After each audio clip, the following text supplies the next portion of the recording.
guy where we're kind of projecting him without another running back. We saw Fournette be the bell cow for the Bucs last year. He was a locked and loaded top 12 running back. So to see him on the fringe in an offense with so much potential, it's kind of, I look at it as a great value. Yeah, it feels like a great value to me.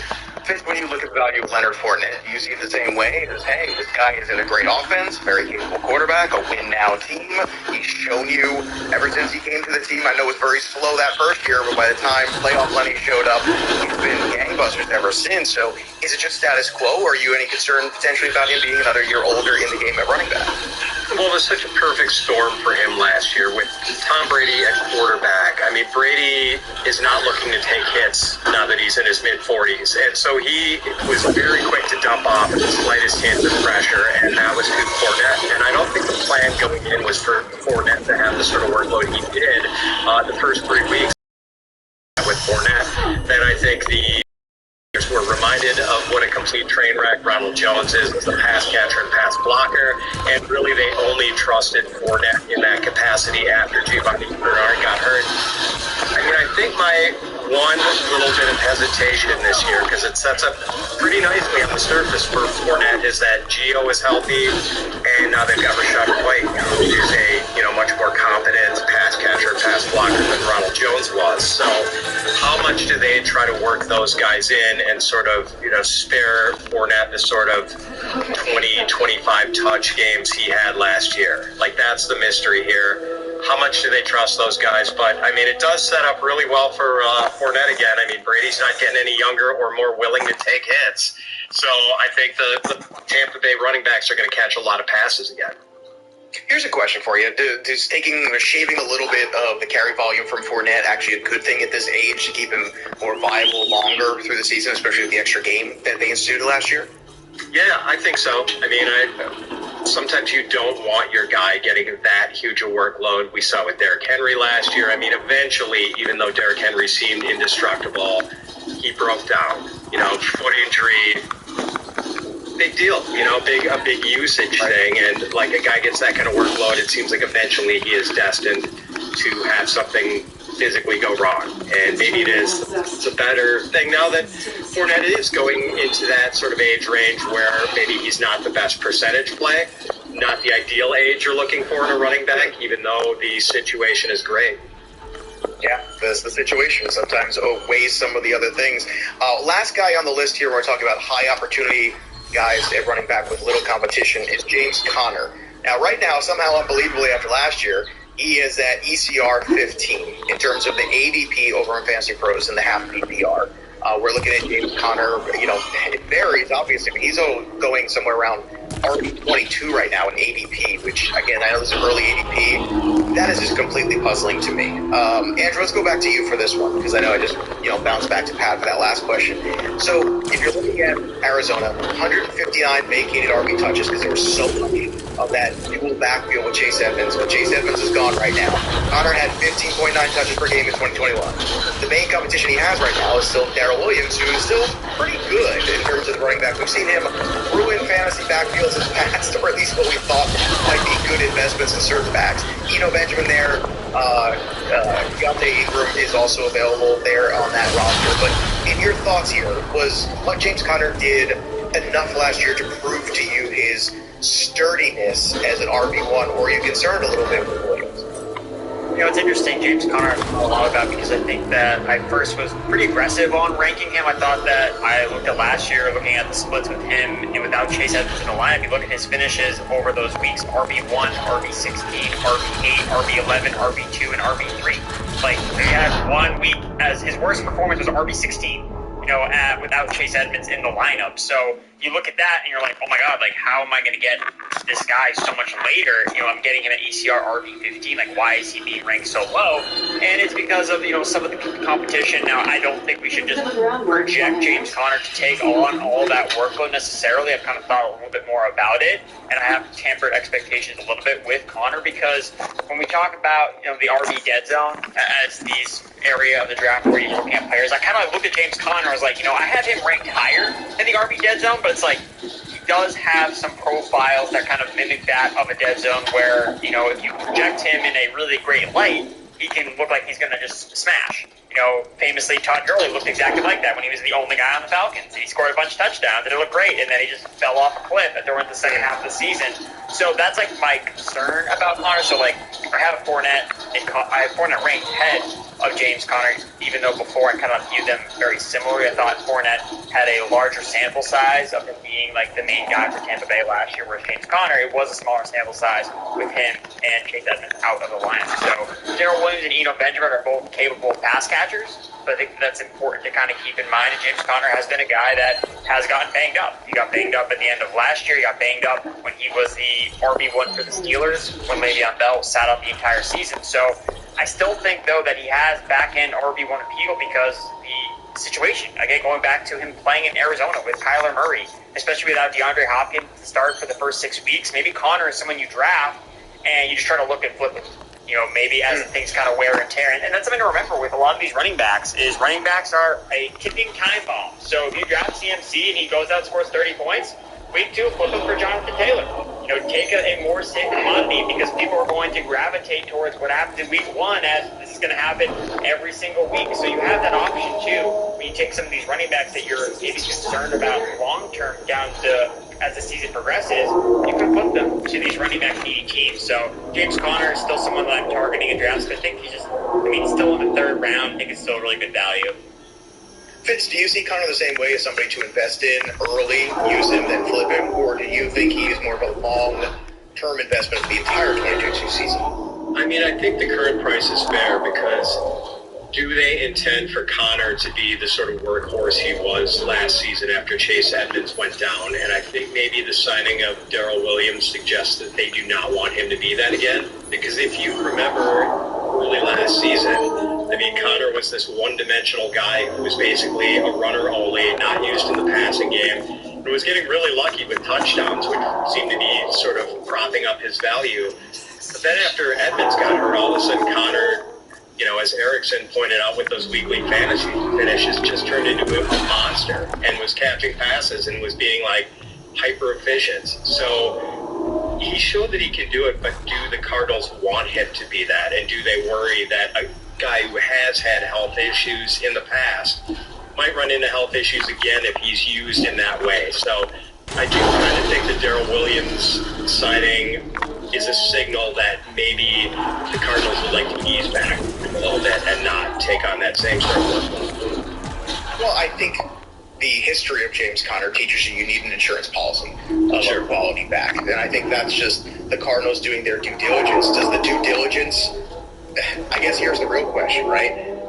Does the due diligence by the Cardinals influence your opinion of James Conner and do you knock him down your rankings? Or do you think, no, James Conner had 18 touchdowns that year. James Conner was fantastic. James Conner is the dude. He's just an insurance policy. He's not there to take all those 100+ vacated carries away. Yeah, I mean, I was asking myself the other night, Joe, like if it's the Cardinals' first drive of the season and they wind up in 3rd and 6, who's on the field in 3rd and 6? I think I'd bet Darrell Williams. I don't know. How would you guys bet that? I agree. I actually think you're probably correct, especially early on. I think maybe if you have Hopkins in the lineup, you don't have to do that because you can keep defenses a little honest. But Andrew, what do you think? Because I think that's a great question that Pat brings up. No, I think that Darrell Williams is someone that when he left the Arizona Cardinal from the Kansas City Chiefs, the initial report praised how Patrick Mahomes really trusted him. It was a trust vouch for Darrell Williams. I think got a former undrafted free agent that really had to work his way up the ranks. This guy went to LSU, was just buried on the depth chart behind guys like Leonard Fournette and Darius Geis, and never really got a shot to be anything. And then he ends up in Kansas City and gets buried on another depth chart. Now Darrell Williams have had seemingly every guy is doing for so long. So I get the appeal with him, and that when he does give an opportunity, he does usually deliver. And last year, he was not only used as a receiver, but he also usage too. So I think that they are going to trust him in Arizona to have a alone role alongside James Conner. It's a lot easier to bring pressure on 3rd and 6 when you don't have a DeAndre Hopkins on the field that you have to double team. Somebody else is free, and that's the thing. You're going to be able to bring more pressure in that scenario. So big conversation. Let's move to another group of running backs. Now the next guy to talk about have good opportunity, but also have some competition. So I want to pick the guys' brains, try to figure out which of the situations we want to go with. We want to go with the competition, or do we want to go with the good opportunity? And again, this is all relative to the investment we have to make in the player. We can start with Darrell Henderson, who certainly had his opportunity last year. Right now, he is the ECR RB43 overall fantasy pros. The Rams had 229 significant vacated RB touches last year.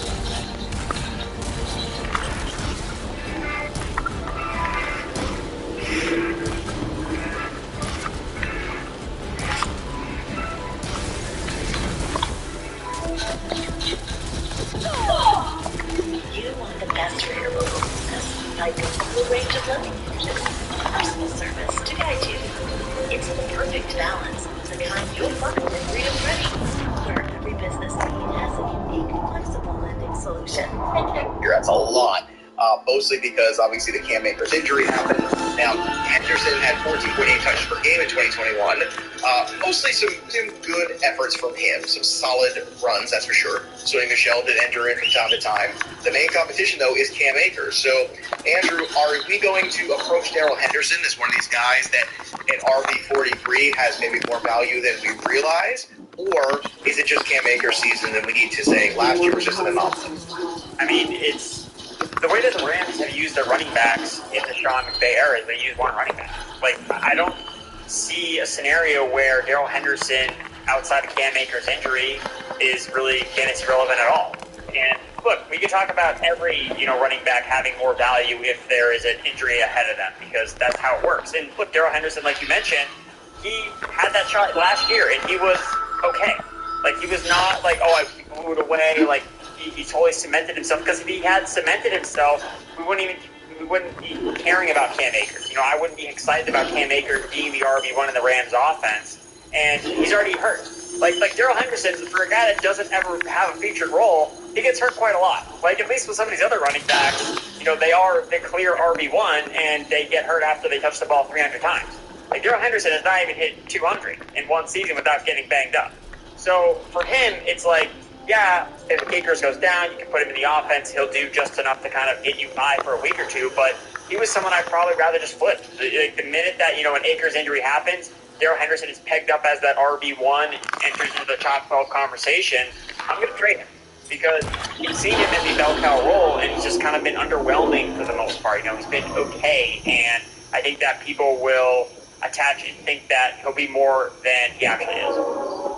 You made an interesting comment there, which was, he's a one running back kind of guy. Now, it's easy when that running back is Todd Gurley at his peak. It's very easy to just give all the carries to him. But once Gurley was gone, we saw Malcolm Brown 2 years ago with Cam Akers. We did see some other running backs kind of working their way. Darrell Henderson certainly got some opportunities there as well.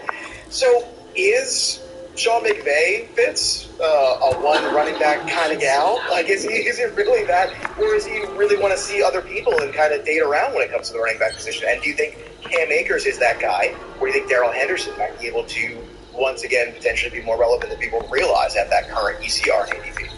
Well, if I'm going to pinch hit for Derek Brown, I feel compelled to go to bat for Cam Akers because, D-Bro is one of the biggest Cam Akers stands I know. And actually, Akers is on my list of 13 players I'm targeting that's in our redraft kit right now.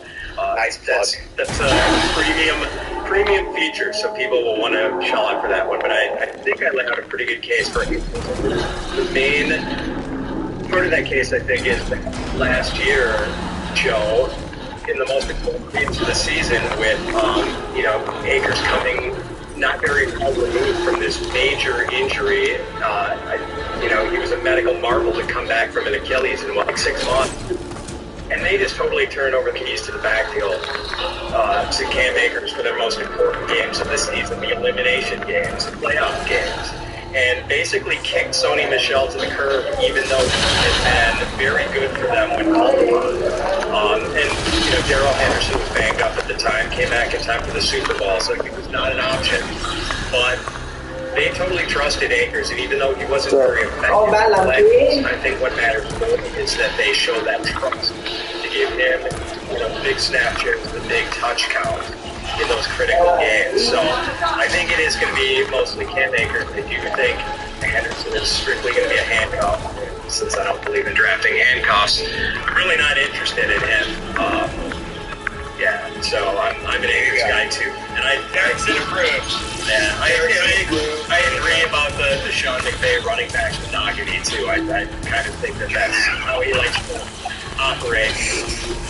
You can tell that Pat's smarter than all of us because that's why Pat's stuff is behind a paywall where my stuff's all free. You know, you can see all my stuff everywhere. All right, let's get to one more name. This is the name for the ages too. It's Cordarrelle Patterson. Last year, man, was certainly looking like the waiver wire climb up in 2021. He probably was the better one. Now he is already 36. His role is still to be determined a certain amount. Now, Atlanta has 211 significant vacated RB touches. Mike Davis was not the guy. There was no particular that was the guy. Patterson had 12.8 touches per game in 2020. He did break down the second half. We all saw that. The main competition, though, is Damian Williams, who's the journeyman, and Tyler Algier, who they just drafted. So, Erickson, we're looking at Cordarrelle Patterson. This is a really tough one because he's out of nowhere, older player, had a breakout, but there's a lot of carries still to be spoken for in Atlanta. A team that I think desperately needs to try to run the football more because that offensive line isn't very good, and you don't want Marcus Mariota just sitting back there a lot because he's going to get hammered. So how do you approach Cordarrelle Patterson's value this year? He's got to be one of the toughest players to try to rank because he has a very wide range of outcomes, starting with his role in the offense. You know, they've talked about using him more as a receiver. You're talking about how Marcus Smith establish the run. Is Cordarrelle Patterson the guy that you need to establish this north and south running style that you did with Derrick Henry in Tennessee? Like, probably so. They're going to back. I don't think we're going to see Cordarrelle Patterson. You know, I don't even know if we see him get 200 total touches next year, let alone all of the vacated targets that are in this offense. And I think it makes sense that the majority of his touches would come in target form, not necessarily as a rusher. And I don't necessarily think that we're going to see him see as many targets potentially as last year, at least on a per-game basis. I mean, Matt Ryan was the quarterback last year. Matt Ryan is in the Phillip Rivers arc of his career where, running back? Oh, check down. Like, these older quarterbacks love to check the ball down to the running back. They don't want to get hit. Whereas Marcus Mariota and Desmond Ridder, the two quarterbacks for the Falcons, they need to use their mobility because, like you alluded to and mentioned, the offensive line in Atlanta is horrible. So they need their quarterbacks to move around to create opportunities for their playmakers down the field, whether it be Kyle Pitts and Drake London. So I think that he'll have a role as a receiver, but I think that Algier or one of these other guys will probably work in on early downs. I think Algier's profile is that more of a physical north-south runner. I don't know how great that's going to be when they open the season against the Saints, Rams, and Seahawks. Three really good run defenses, so it's going to be tough sledding for a rookie that I really like, and he's probably going to suck the first month of the year. But I do think that Damian Williams is still someone that could be involved from a receiving standpoint out of the backfield. You know, when I was doing my Deep Sleepers piece, which is over on FantasyPros.com, part of the redraft kit, I looked at all 32 teams and talked about sleepers, and I just mentioned Damian Williams because there's a coaching connection with him in Atlanta. So the Falcons running back coach, Michael Petrie, was from the Chicago Bears. So he came over alongside Damian Williams. Now you can just kind of brush that off and be like, oh, Andrew, what does that matter? Well, previously, Dave Ragone, the Chicago Bears passing game coordinator, came over with Cordarrelle Patterson last year to the Atlanta Falcons. And clearly he had some say in, hey, let's get Cordarrelle Patterson more involved. So just kind of something that I looked when I was trying to take a deep dive at some of these teams. So I still think that where he's going, I think he's worth taking a shot on, especially if he has running back and wide receiver eligibility. Like if you could start another receiver at your running back slot, I think that that's worth the cost where you have to draft him. Now, if you're watching us on the YouTube channel, you're watching the show, and I know that you are, many of you on Fantasy Pros, you'll see that Andrew always has a very tight shot because if you pan back with the rest of the office, you will see all of those red yarns, the threads with the pictures on the walls, tying all the coordinators and coaches. Playing with this guy, it has run for this guy one time. It's an amazing thing. I've seen it. It's slightly terrifying, but it's to your advantage.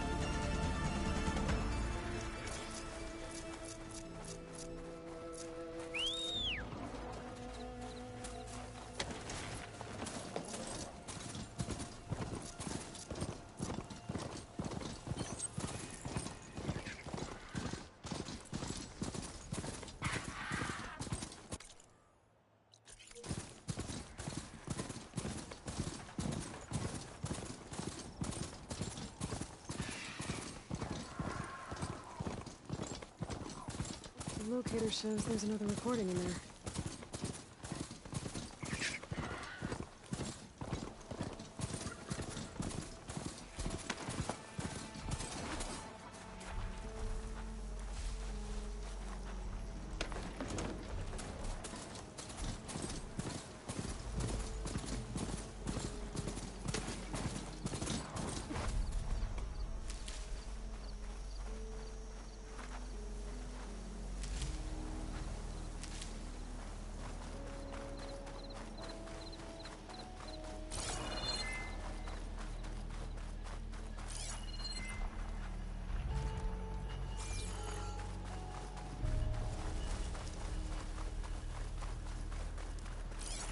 Frost ammo could help here.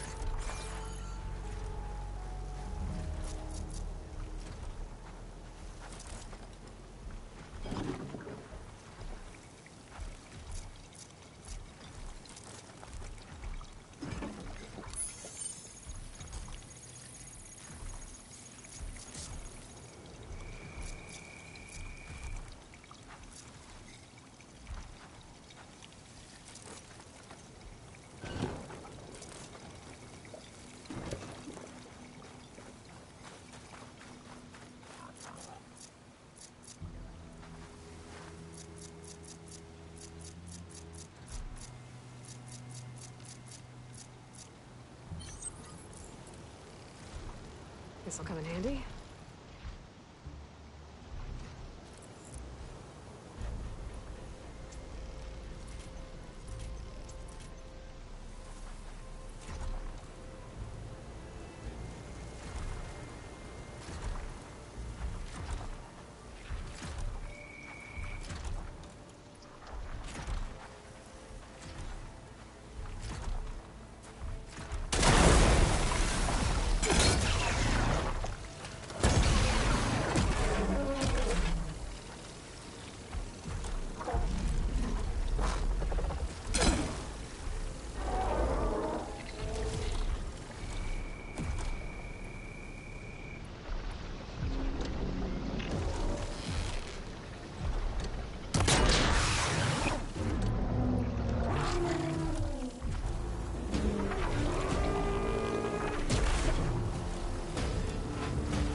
Figure something out. We always do.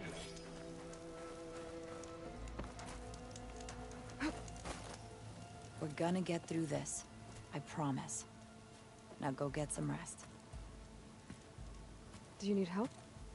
Wish I could say we've been through worse, but I doubt any salvager has had this much bad luck on a single expedition. Salvagers. You part of Karif's crew? Yes. Didn't think we were that well known. So you came here to make some armor. It doesn't look like things went according to plan. You could say that again. I thought I had it made when we found some prime rollerback salvage out here. Then came the sandstorm, blew away most of our gear, and ran us right into a camp full of angry Tenakth. We fled, but by the time the storm died down, we found ourselves here with half our food gone. open to attack by machines and Tenakth alike. Sounds like you could use a hand. I'm Aloy. Runda. I can't ask you to help for free. How about I hire you to get us what we need? Draw up some contracts. You don't have to... Wouldn't be a proper salvager if I didn't. Won't take no for an answer.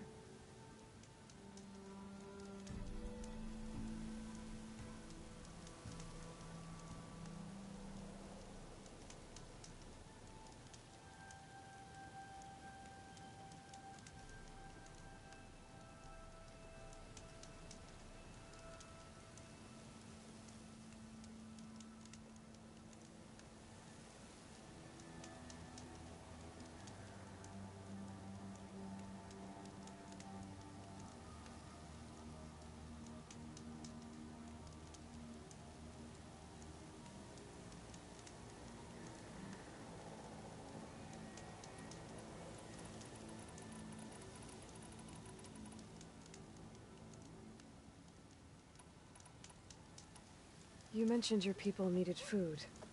We lost most of it when we ran away from the Tenakth. But only a bristleback would be able to sniff it out underneath all that sand.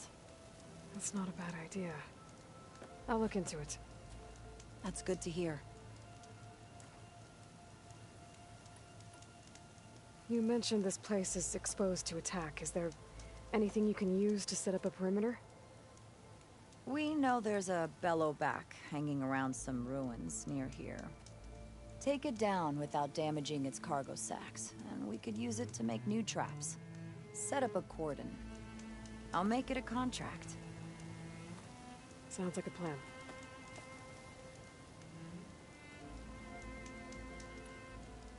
You said you lost your gear? Yes.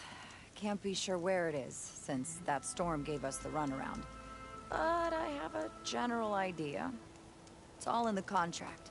If you can get that gear back, we'd at least be able to set up camp properly. Make the crew comfortable. I'll take a look as soon as I can. I have to get going. Good luck to us both. Never see it to knock again, I'll count myself lucky. I'm okay.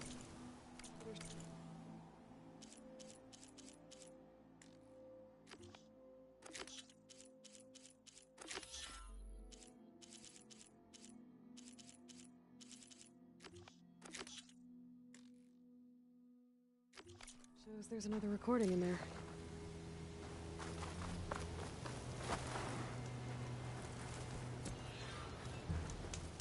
Aloy, what can I... It's not much, but we have some salvage to trade.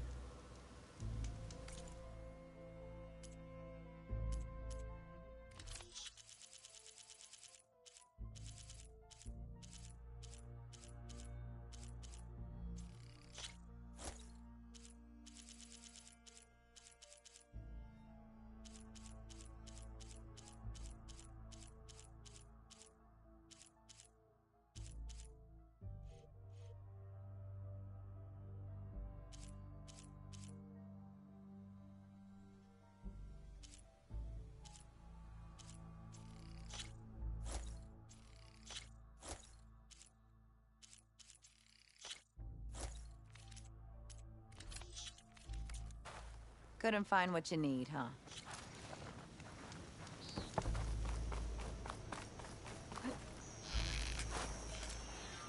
When I get a chance, I should read Runda's contracts. Take a look at the details.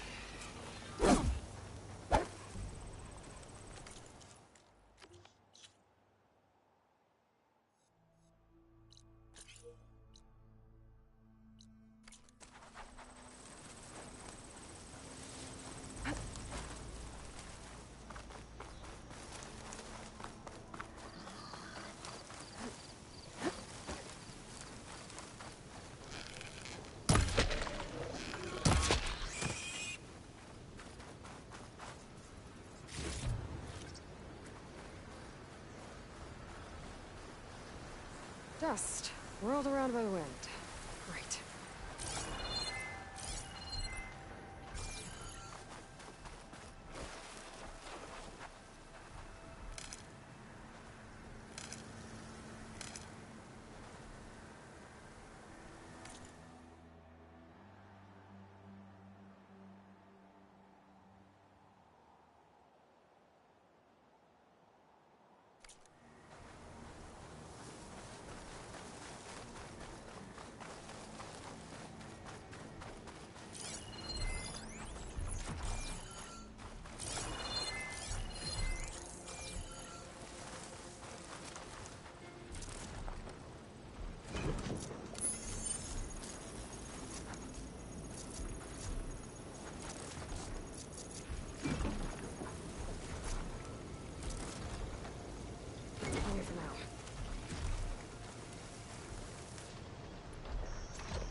locator shows there's another recording in there.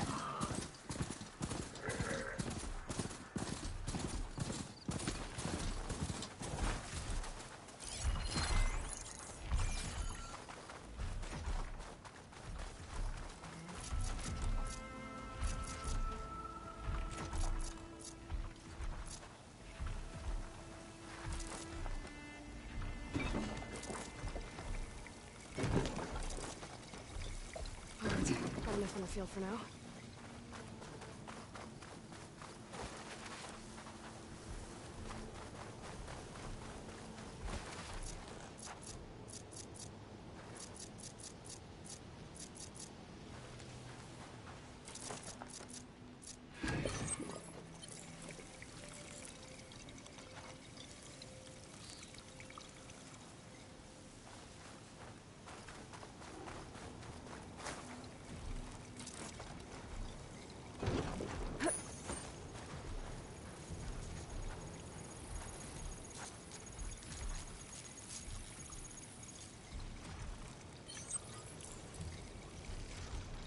All set.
When I get a chance, I should read Brenda's contracts.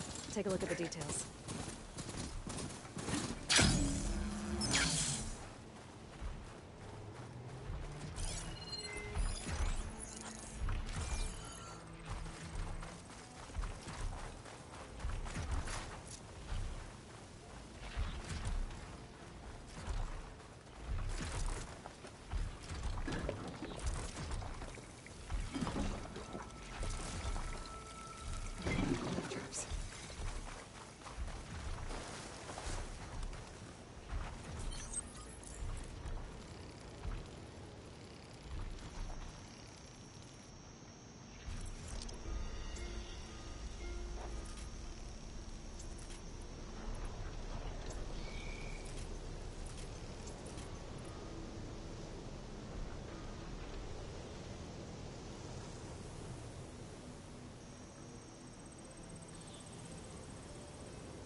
There. One trap.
need this.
In charge and take them out.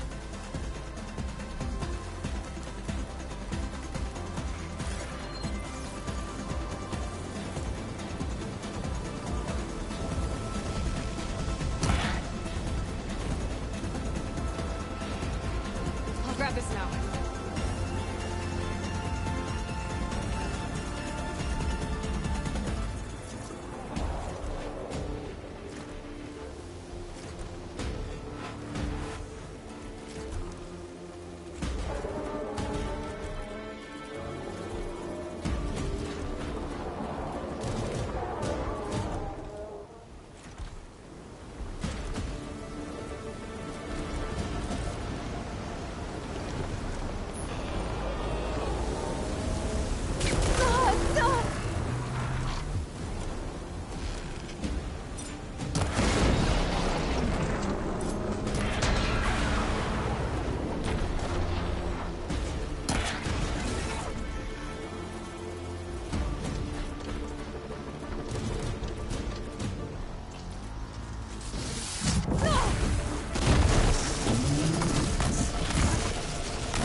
to get rid of their leader.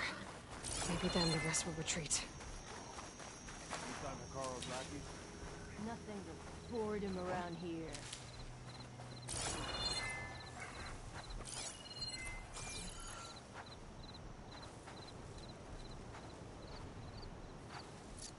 There has to be some sign of them. All clear here. Who's there?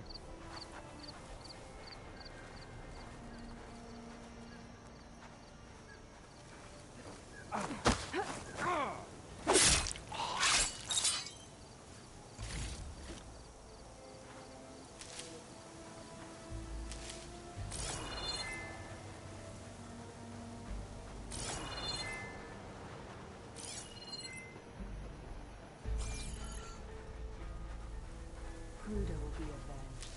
That Easterner will pay in blood.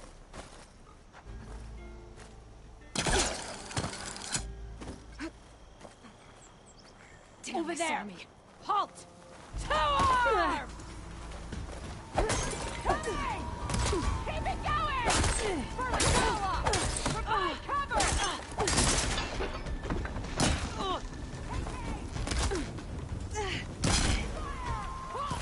Rounds with the heavy gear.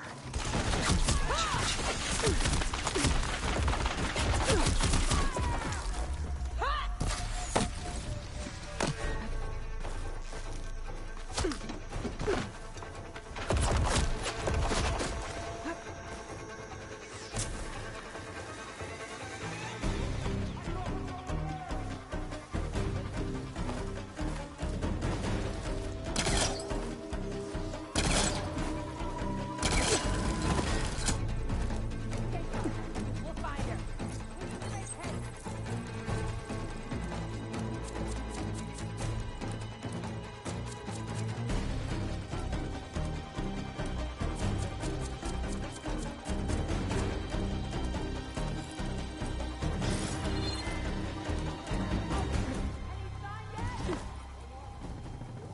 Someone came through here, but the tracks don't look fresh.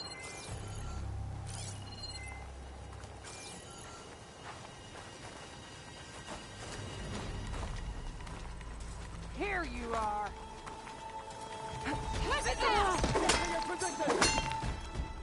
This looks like a dig site. With Deathbringers. Great.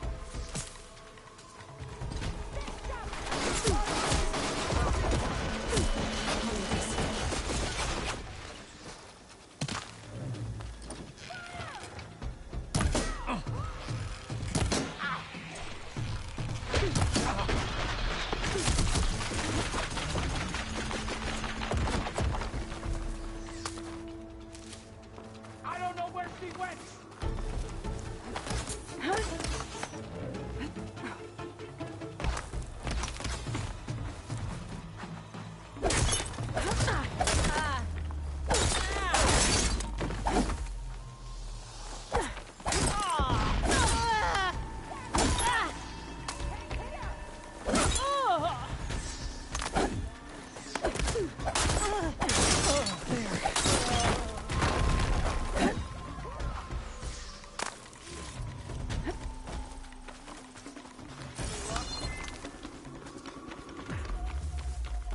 It's the Outlander.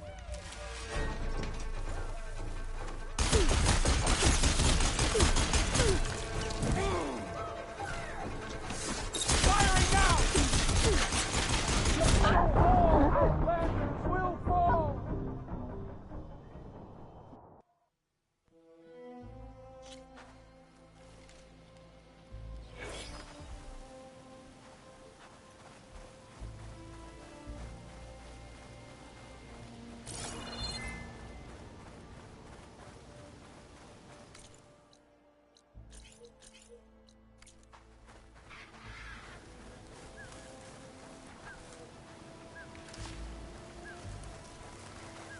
Another rebel outpost.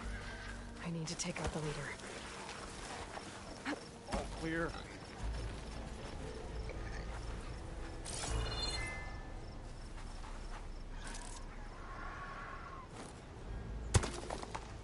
Hey!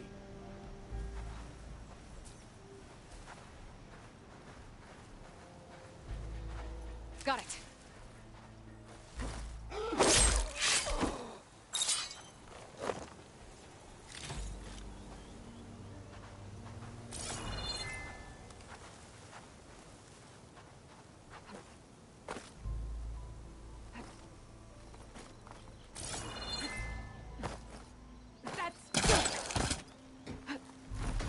Hostile!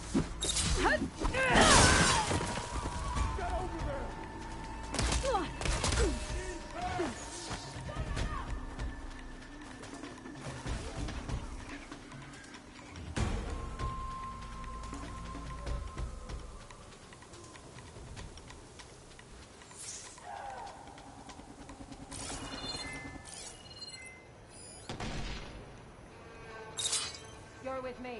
Follow. Where do we start?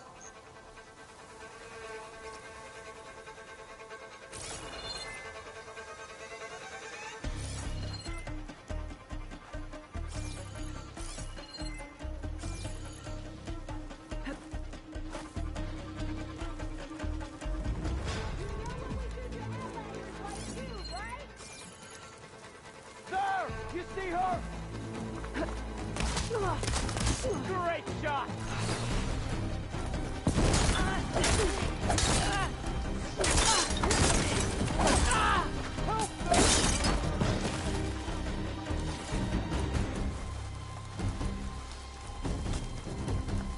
Firing!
This is idiotic.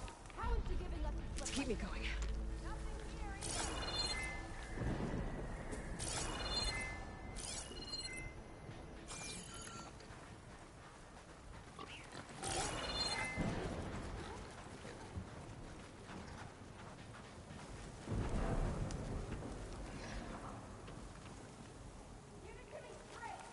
She's making us look like fools!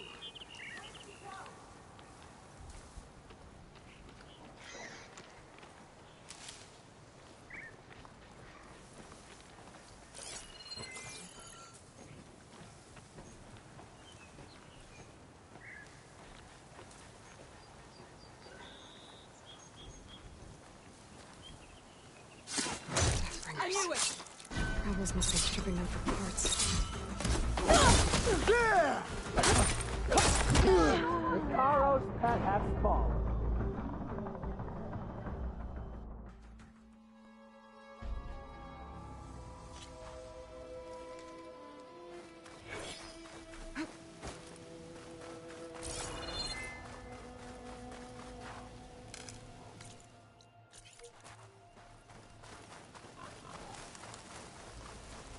Another outpost full of rebels. Time to find whoever's in charge and take them out. Anything you look for?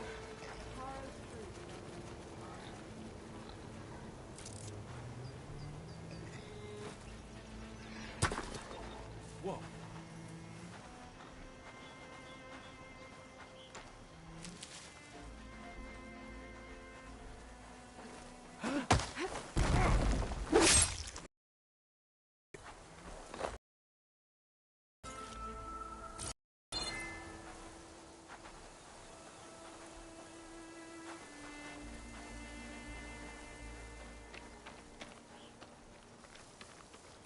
Grab this on the go.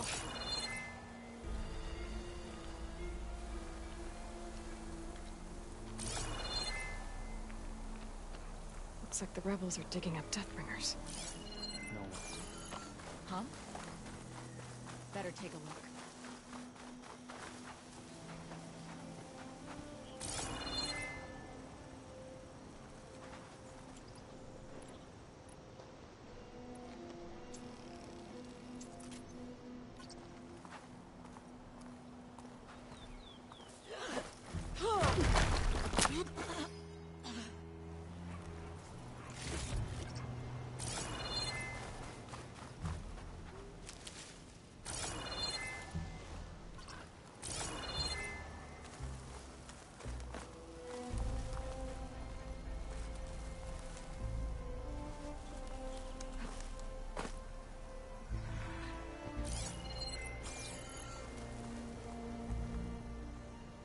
Saw Regala got a Carja once.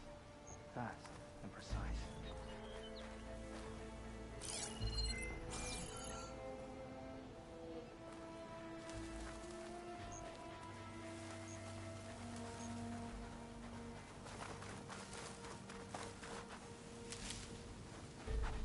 The next fight.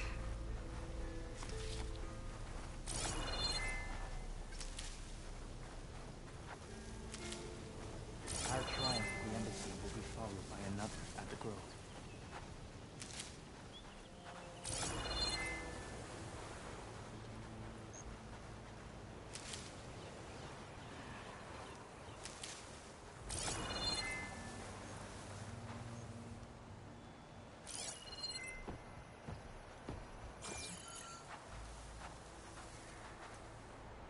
Our triumph at the embassy will be followed by another at the Grove.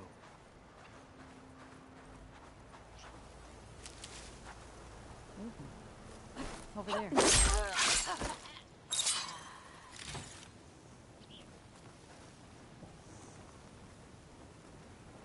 Fire well blasted.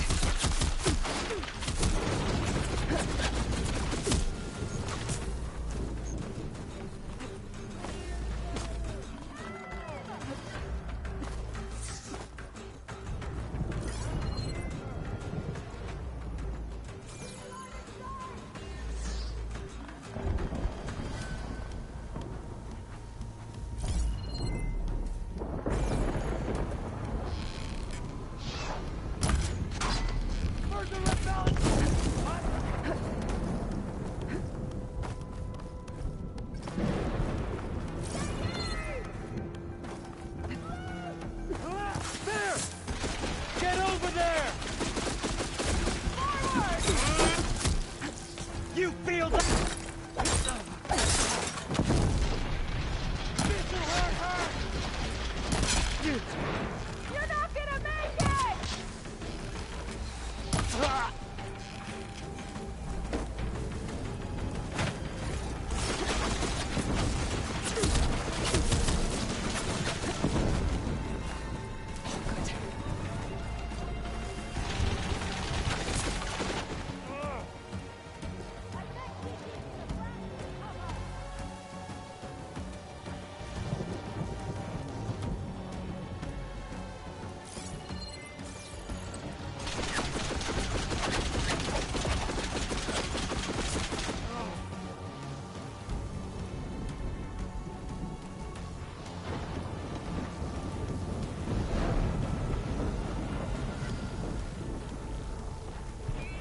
Right there! Go! Go! Okay, Outlander. It's you and me. Close, aren't you? I bet you're real close.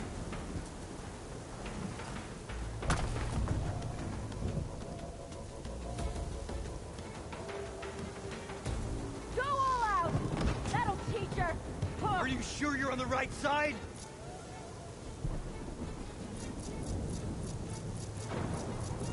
We need more people!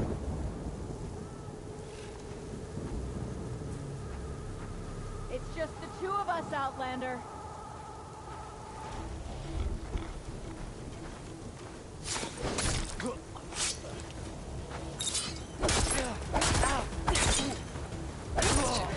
Another one down!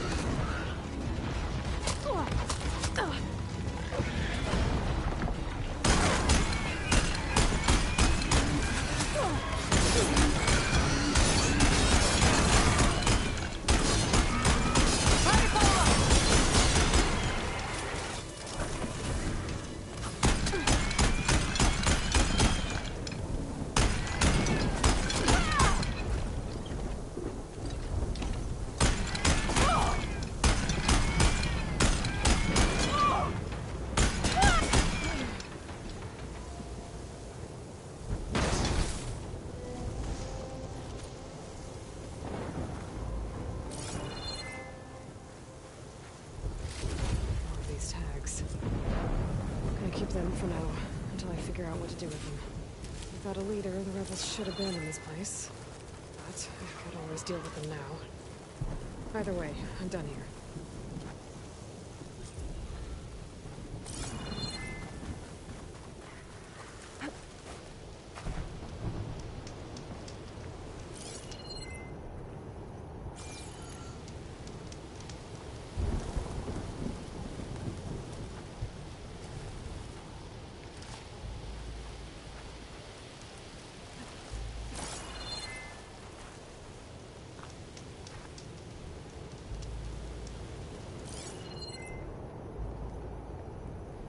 Still now.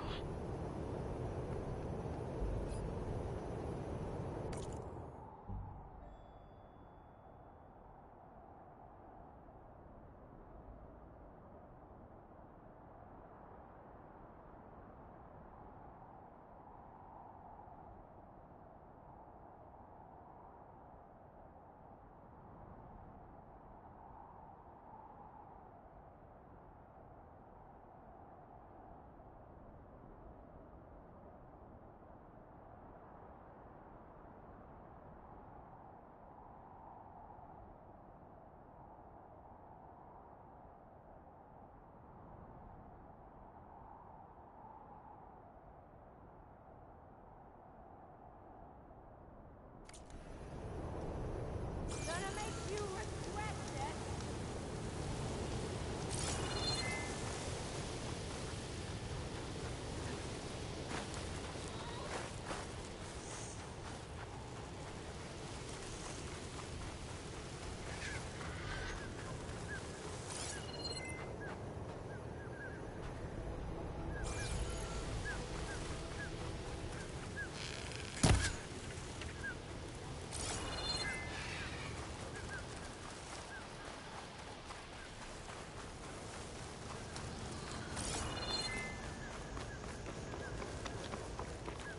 Should help.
Well, we'll see how this goes. No.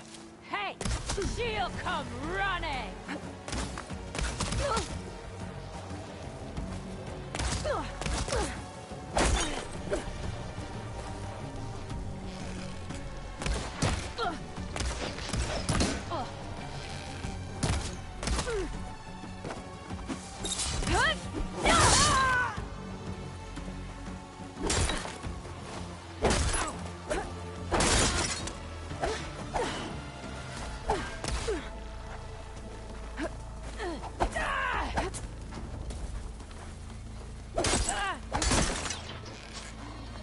Coast is clear.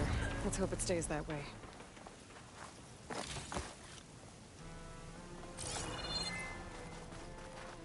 Maybe soon enough.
blowing in. Won't be able to see much.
Just what I needed.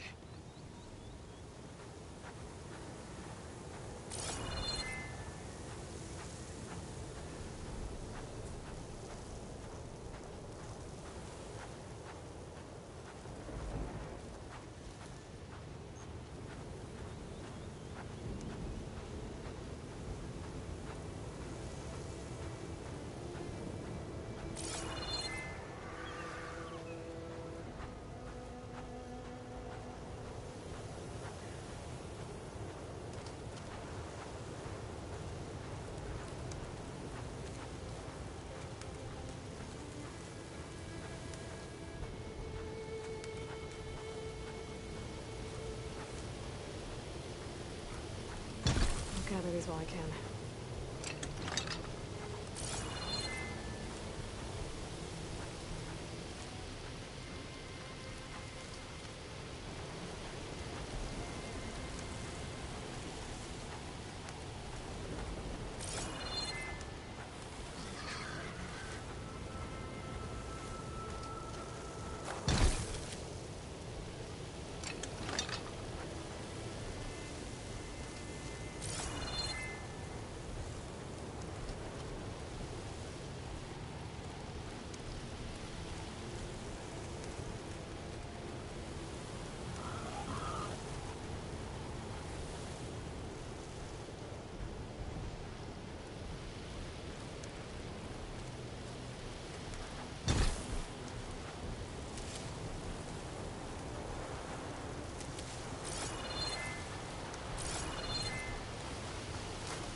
more ammo now.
The locator shows there's another recording in there.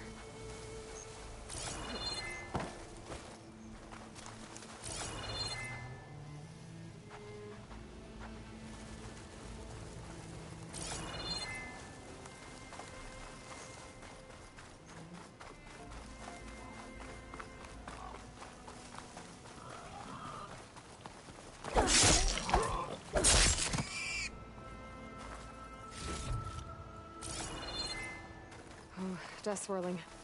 Better steer clear.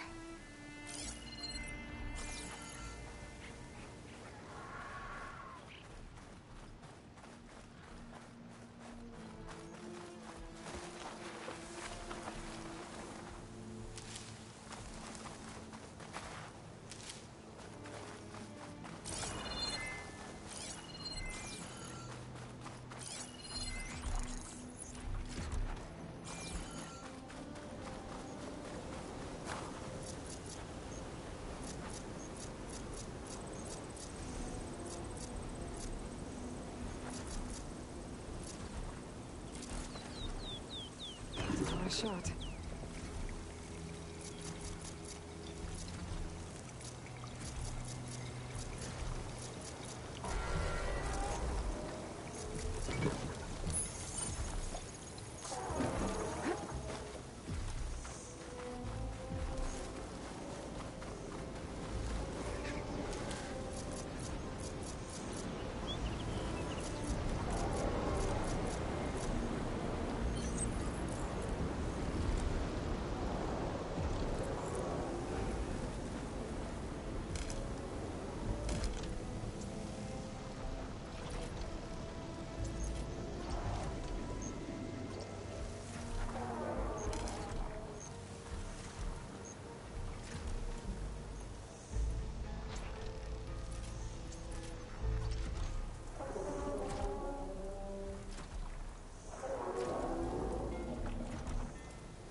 Oseram camp Talana and I were trying to find should be around here.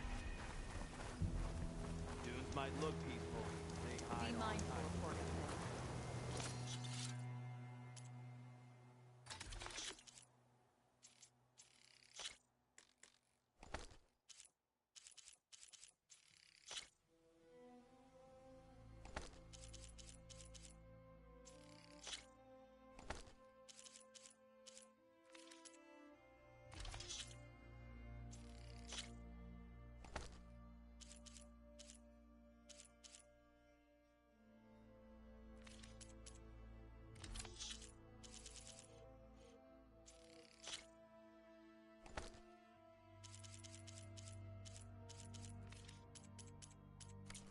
Trade his grandpa for him.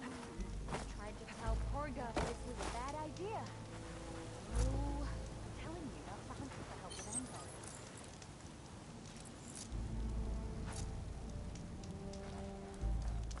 Tanakh rebels hold up in an outpost nearby. Are you Need a lost? beating, Huntress. Spark to steel. Aren't you a jewel in a junk heap? Excuse me? Hold the hammer? Ha ha! The savior! My savior! Right in the nick of time. The name's Porguff Delvesman, chief delver and leader of Porguff's expeditioners and purveyors of fine delve wares. What am I saving you from, exactly? Death and despair, my steel flame friend. See, this grand expedition here has had a minor setback. Not far from here, there's a secret tunnel. A passage of the old ones, lost and then found. Me and half the crew came through first. The other half was supposed to follow right after. But days later, only one man turned up, shivering like a frog in chill water. Only thing we got out of him was that death and darkness chased them as the tunnel collapsed. Died with his eyes wide, he did. I've been to the tunnel's eastern side. The way was blocked by rubble. There was also a body. One of your delvers, I guess, but no sign of the rest of the crew. Keep your voice down, will you? The rest of the crew's already spooked. They're refusing to press on with the delve until they're assured a way out of here. You lost half your crew and you're worried about the delve. We gotta make their sacrifice worth something, right? And besides, now that you're here, maybe our sand-stranded days are over. Help me get that tunnel reopened, and I'll cut you in on the delver's fee. What do you say?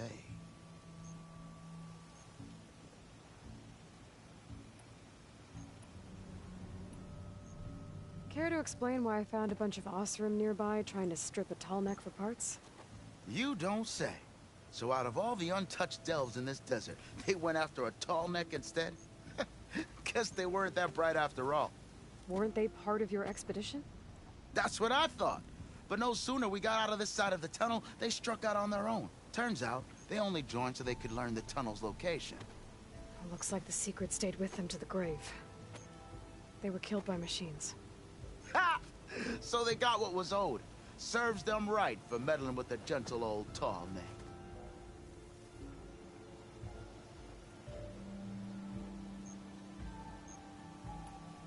So this camp, it's your base of operations? What operations? The plan was to move further south once the rest of the expedition joined us. The delve is right out beyond those dunes. But now the crew refuses to budge until this tunnel mess gets sorted out. They've even given this place a name. Camp Nowhere. I think they're mocking me. Yeah, I think they are.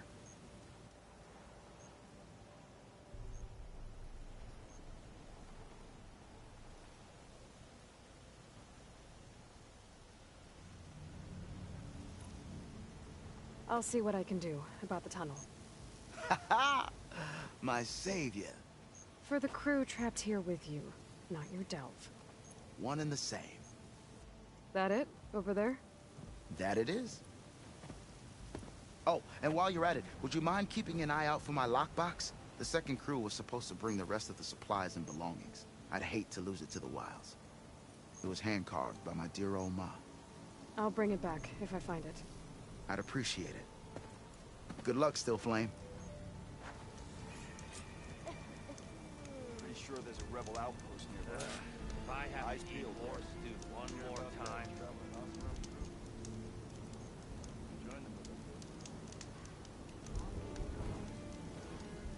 The only thing I'm missing out here is my mom. You can't trust the tunnel when it's not fueled by Osram hands.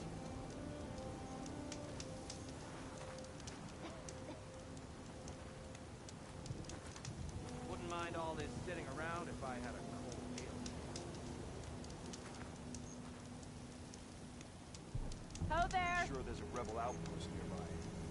Eyes peeled, Red.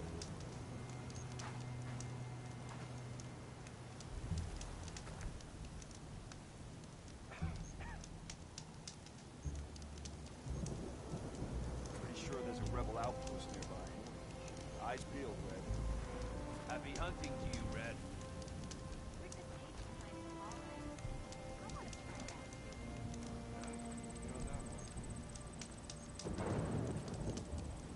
Seen those Tenarth riding machines? Thing is, these ones don't seem that aggressive. Oh, hi!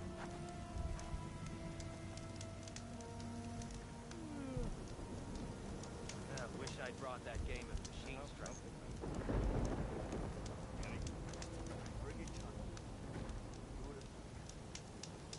Have you been in those huts? It's stifling cold. Dreaming. If you're feeling bold, there's a Tanakh outpost nearby.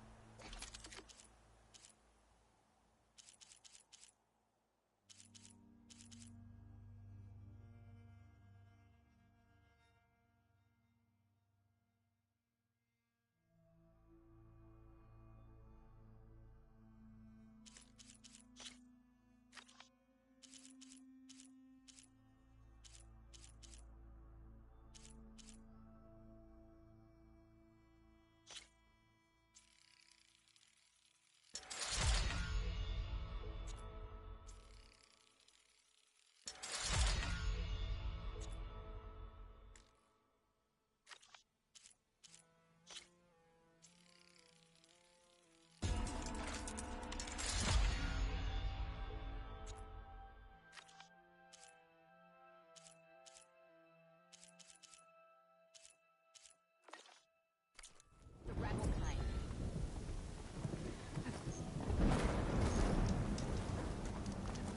If you're feeling bold,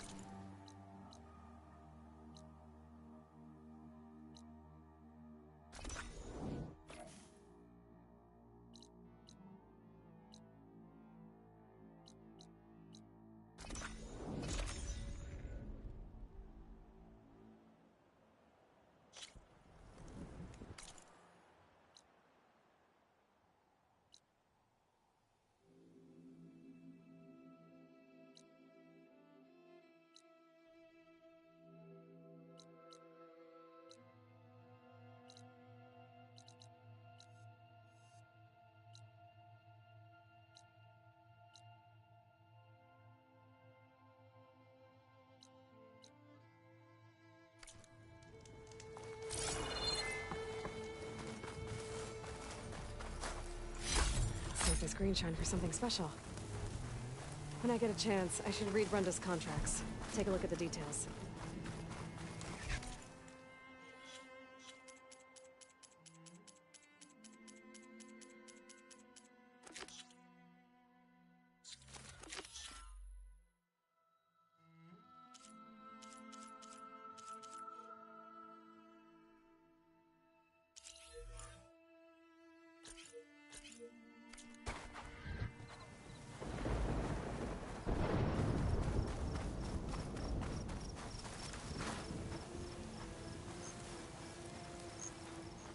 Going like that in all my years.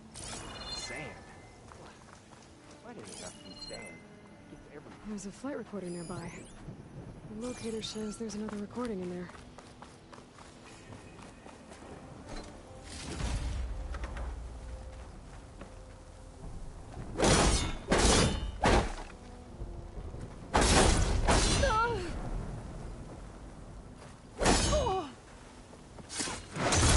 Metal flow is closing up.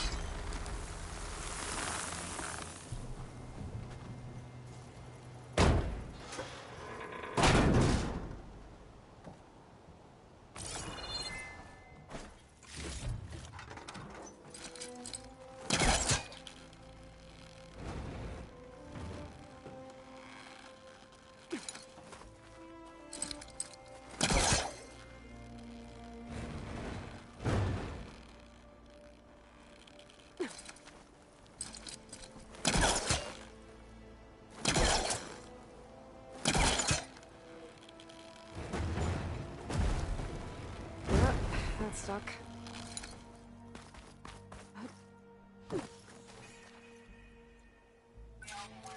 Copy that. We'll have the cargo on the ground on schedule. Over. Can't believe how responsive this plane is. 240 feet long. 700,000 pounds on takeoff. Turns faster than my 12-seater puddle hopper. Plus, they only won the back out of a museum a few months ago. Hell of a way to take this beauty off my bucket list. I see.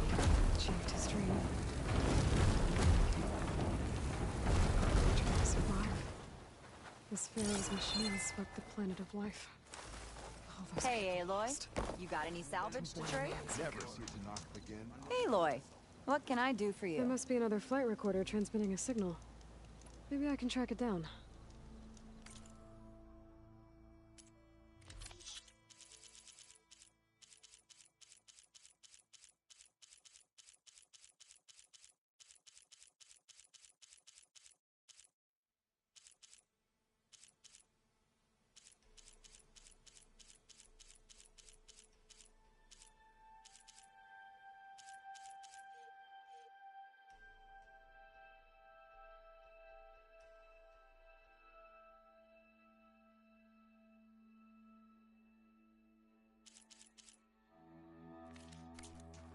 Couldn't find what you need, huh? It happens.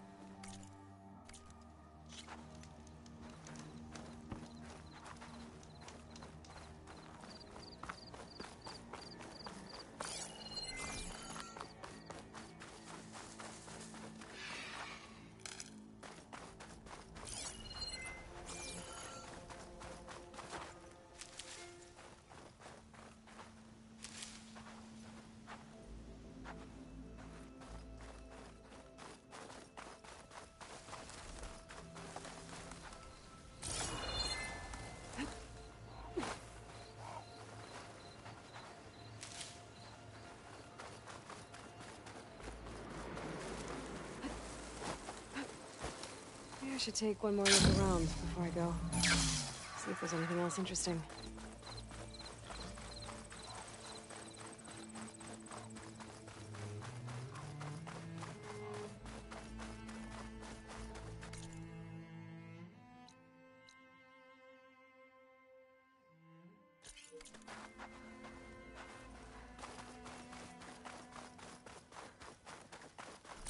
That Billowback run dimension should be close by. I should look at the contract just to be sure.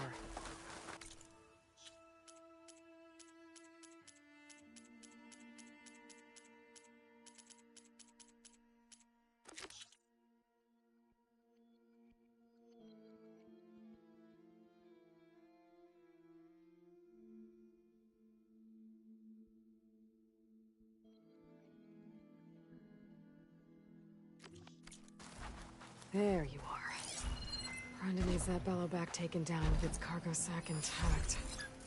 I'm gonna have to be careful.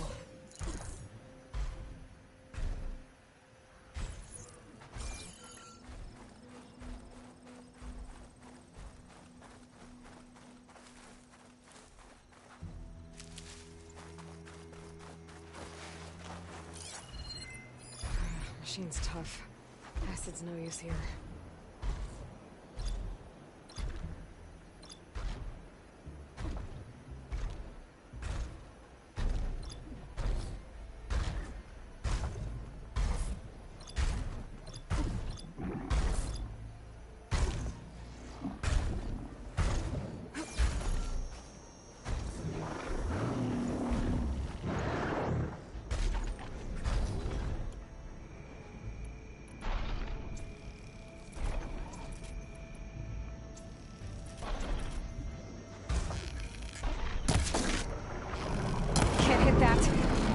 Cargo sack intact.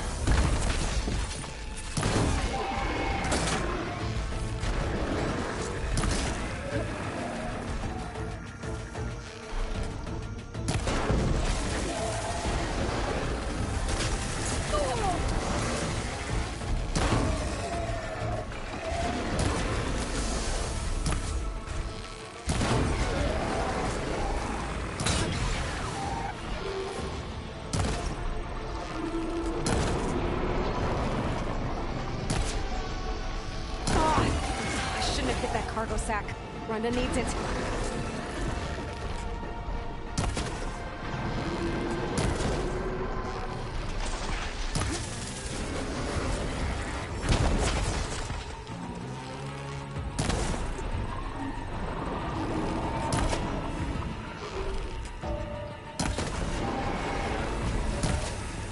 Okay, new plan.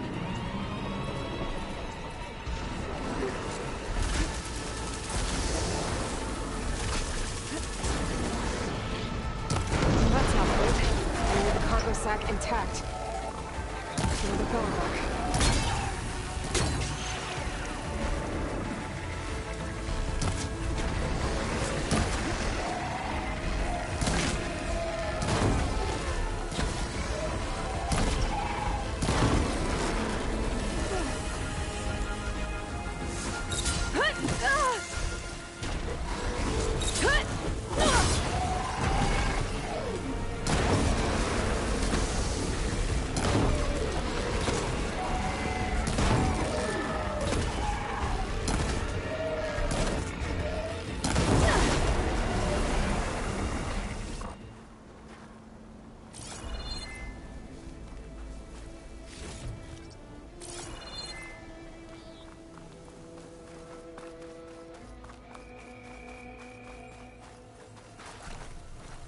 I'll fill up while I can.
Okay.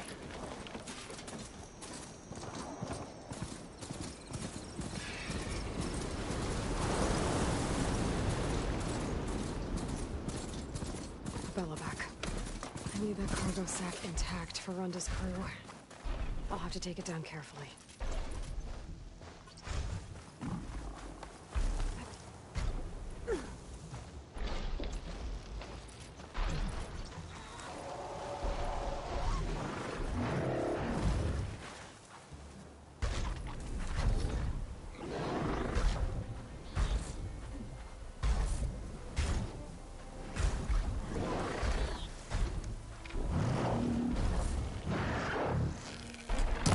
Stop hitting that cargo sack or it'll be useless to run that.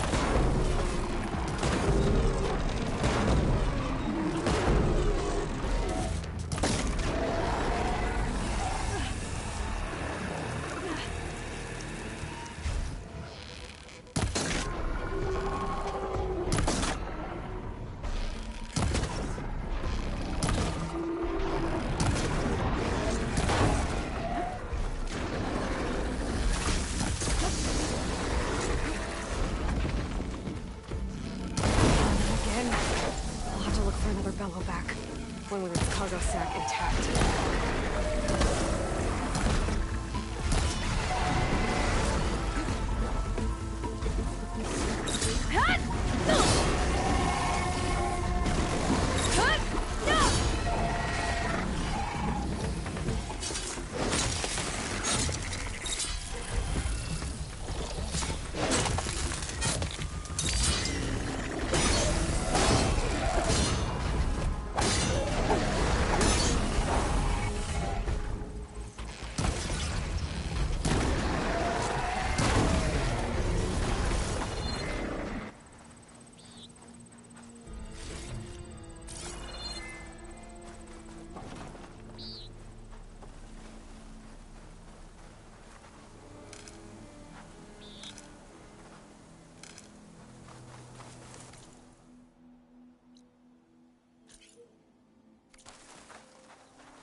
take it down without damaging its cargo sack.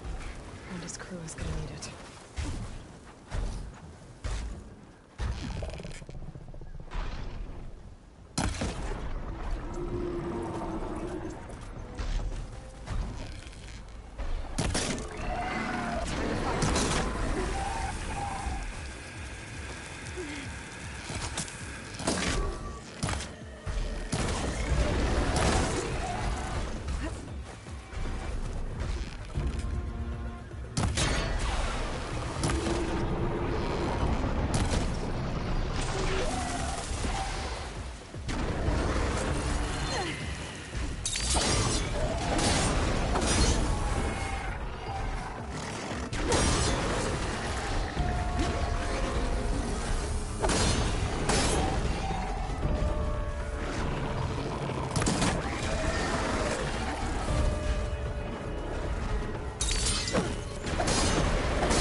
Okay, better.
Let Renda know. People will want to salvage that cargo sack.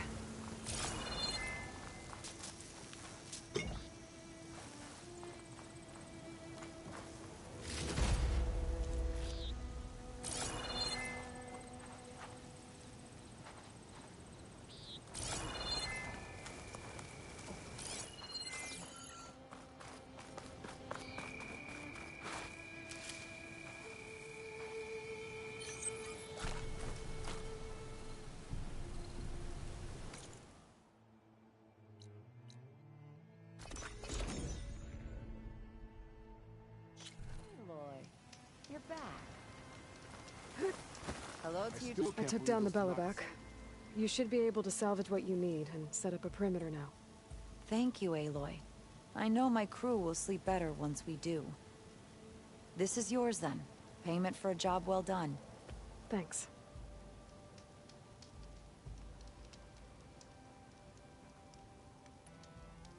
Thanks again for helping us out. And good luck. You'd think someone would have mentioned that Tanakh can ride machines before we agreed to this madness.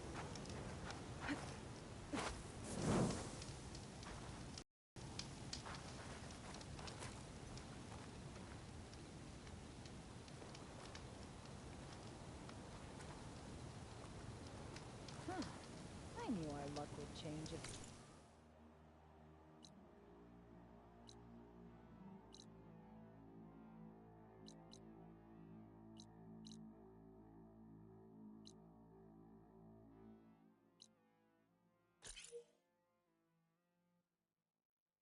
Eventually.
Could use frost ammo against it.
right. You quit.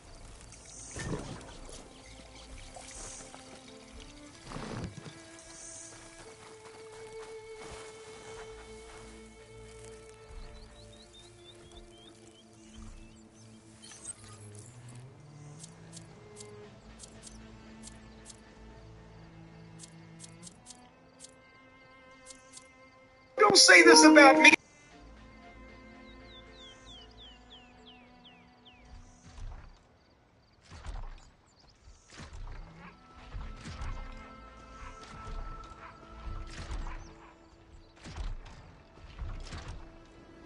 So it gave it a little more oomph. But now they're all sitting down going, don't say this about this, or don't say that about me, or whatever the fuck, and they're swinging at each other in the locker room. I know you have not been in a position where somebody had to come to you and say, don't say this on TV about me, or vice versa, and now nobody tells us what to say. But can you imagine if you're a fucking wrestler and you're accusing the opponent that you're working with of being too smooth on interviews to make it sound too real and make people too interested? I forget exactly what started that question. Well, I'm saying you've never been in that position, but where somebody's asking you not to. But if you're a wrestler and working with somebody on TV, obviously you're not going to come out and announce like Shawn Michaels tried to do to Bret Hart that somebody threw it around on their wife or whatever. But I mean, any personal goddamn remark, I would have not had the courage or the guts. It would have been embarrassing to go up to any of the guys, Dusty or the Road Warriors and Rock and Roll or Mag or whoever, and say, please don't say this about me or my team. Don't say anything about my glasses. Yeah, don't talk about the fact that I'm excited or what I thought it was. So, well, the other anyway, that was Kingston. And Kingston's been making a lot of moves lately, hasn't he? The other part of the equation you have to think about is that Sammy's rubbed some people the wrong way in the past and back. So it's not like that's the story also coming out from the other side, apparently, that, well, he's been increasingly harder to deal with and or big-headed. I agree with you for the most part about Kingston. And I mean, we've been saying it on the show, he is the everyman. He has been horribly misused. And we said it was going to happen as soon as they programmed him with Jericho, and it just so happens it's exactly what happened. They didn't capitalize on any of the buzz or momentum around Eddie Kingston. They still could, because people still like and relate to the everyman. But if him and Sammy are going into this match, it wasn't really a program, they were building up a match. They were going into this match, and there was already issues between the two of them, then maybe we should have thought better about calling him a fat piece of shit. And Adrian Street told me years ago that, remember, he went to Florida in like 83, I think, or yeah, it was 83. And he was doing pretty good. After Memphis. And then he called Dusty a fat pig or something on TV when Dusty was the booker. All of a sudden, Adrian wasn't used so well anymore. So, I mean, that's the thing. It's one thing if you're working with someone who, whether the people know it or not, you're friends with, and you know you can get away with some shit, that's one thing. But if you already have problems with someone, and you know that person already thinks you're a fucking loudmouth or whatever it is, and then you go out there and you say that, I hate to say, well, Eddie's already said he shouldn't have put his hands on him. So I'll go with what Eddie said about it, but you shouldn't be surprised when someone wants to do that if you burn someone you already have problems with. And I will say, in fairness to Dusty, he had a business mind, though, and he could recognize that, because I've said the first time that we worked with him in Mid-South, I cut the promo, I said, you know what that big red spot is on Dusty Rhodes' side? That's where they dermabrazed the word Goodyear off. So it wasn't really calling him a fat piece of shit. It had some creativity to it, but he gave me a job for that. Anyway, so now is Kingston on sideways with people on Twitter now too? I heard there was some issue on Twitter, him, Disco Inferno, something else going on? Well, yeah, Kingston's been pretty active on Twitter today as we are recording. And let me just scroll down a little bit because I have his Twitter feed here at MadKing1981 on Twitter. And, of course, now the word has gotten out, as we just talked about, that he's been suspended. So people are curious what's going on with Eddie Kingston.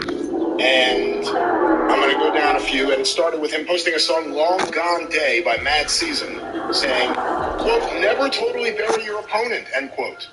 This is one of the first lessons about promos that Chris Jericho learned according to his first book, A Lion's Tale, Around the World in Spandex. So that obviously relates to what Sammy said, don't bury your opponent, is what he's saying there. Then the Disco Inferno, I guess, commented about this whole thing, although I don't think he tagged Eddie Kingston in it, but he wrote, wrestlers and fans need to pull a full stop on this fat-shaming bullshit.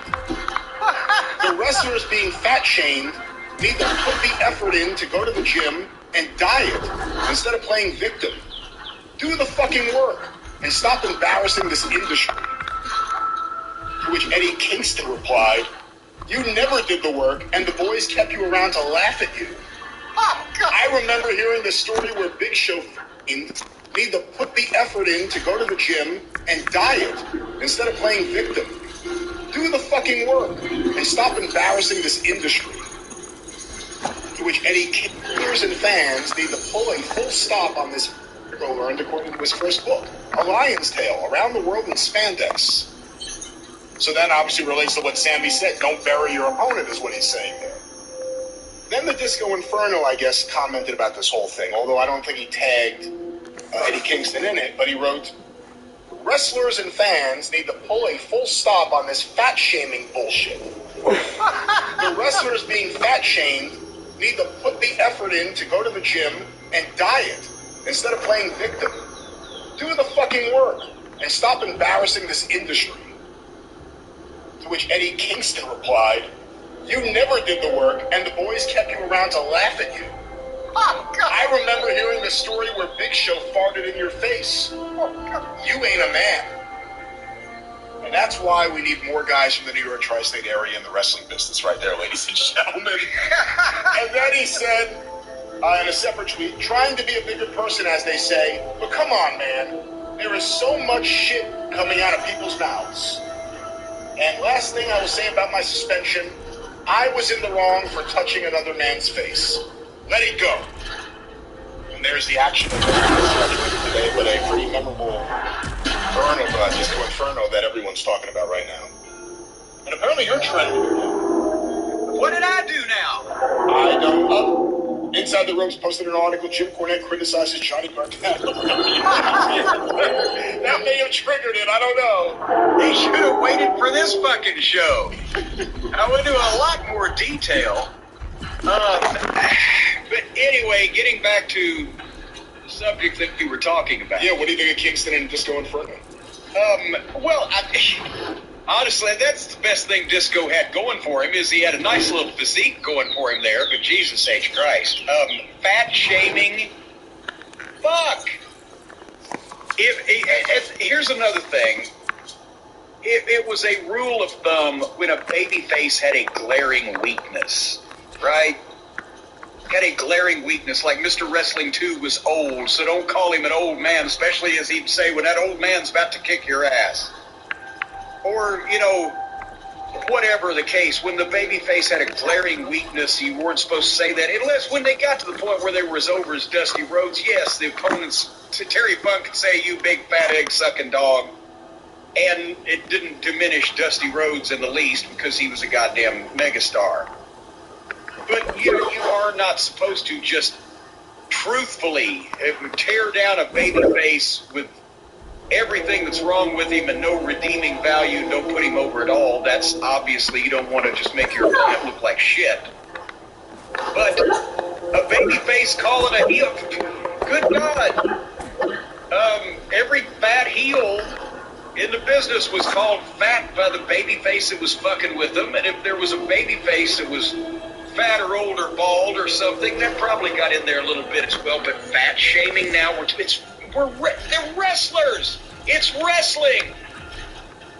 Hurt some people's feelings. You can't expect somebody to want to see a motherfucker get even for something if it wasn't anything worth getting even for. So, oh golly, I got peanut butter on your chocolate. Well, we got to fight. No, fuck you. You stole my girl. You killed my wife. You killed my dog. You stole my title. You my car.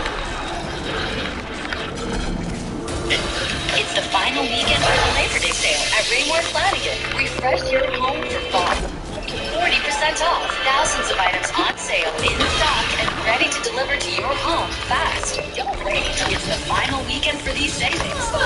Accidents, by definition, are unexpected. Kathy's accident resulted in a life-changing injury. Together, we did the right thing. You know, it's not just money. It's about doing what's right. I made that promise to Kathy, and that's my promise to you. Anyway. Let's go back to the talent meeting that they had. Because apparently, Tony had to call a mandatory talent meeting before the TV taping to try to settle all these fucking very boring factions down, whether it's the North or the South or the Yankees and the Rebels or whatever the case it is. And a bunch of Tony spoke, and you know, Tony is not gonna fucking yell at anybody or cuss anybody or browbeat anybody. Everybody apparently said that Tony was up tempo and raw about things that were going on in the company and all the new promotions that he's given so that other people can actually talk to somebody. Animated was the word. Animated was the word we heard. That he's always animated. Good God, if he was any more animated, he'd have to time down the goddamn scraps. But at the same time, also, apparently, he let everybody know that the legal team is apparently his legal expert, Megan or Mega, whatever her name is, she is technically like Mega. She's technically the number 2 person in the company. The way they've got this, and that scares the shit out of me also for them. And anybody wanting to sign a contract with AEW for a length of time in the best years of your career, understand that the number 2 person in this company is apparently a lawyer that I'm pretty sure had never been to a live wrestling event before 3 years ago and may not even have ever seen one on television, and she's now rated number 2 in the company, according to Uncle Dave's list of the pecking order. So if Tony gets run over by a Greyhound bus tomorrow, she